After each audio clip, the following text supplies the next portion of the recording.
भ्रष्टाचारका 400 बढी मुद्दा एकैपटक डिसमिस पार्न 22 करोड रुपियाँ हाराहारीको घुसमा सर्वोच्च अदालतको संवैधानिक इजलास नै खरिद भएको अनुमान गर्न सक्ने एक गोप्य स्टिङ अपरेसनको अडियो रेकर्ड सीधा कुरालाई प्राप्त भएको छ।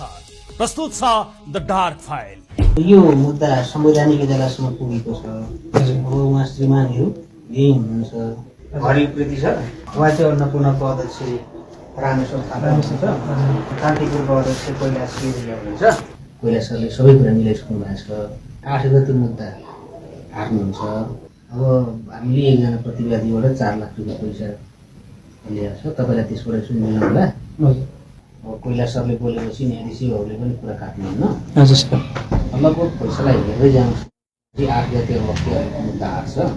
पूर्व प्रधान न्यायाधीशहरू, बहालवाला सर्वोच्च अदालतका न्यायाधीश, वरिष्ठ अधिवक्ता र नेपालका ठूला मिडिया सञ्चालकहरू नै सो डिलमा सहभागी भएको सीधा कुरालाई प्राप्त अडियोमा सुनिन्छ। अख्तियारको स्टिङ अपरेसन टोलीका एक सदस्यलाई सर्वोच्च अदालतको संवैधानिक इजलासमा चलिरहेको मुद्दामा बयान फेर्न दबाब दिन बोलाइएको हाई प्रोफाइल बैठककै ती सदस्यले स्टिङ अपरेसन गरिदिएका छन्। सीधा कुरालाई प्राप्त प्रमाण अनुसार गोप्य बैठकको अडियोमा संवैधानिक इजलासको मुद्दाका सरकारी साक्षी समेत रहेका ती सदस्यलाई अख्तियारका विरुद्ध बयान दिन दबाब र प्रलोभनमा पार्ने प्रयास गरिएको छ।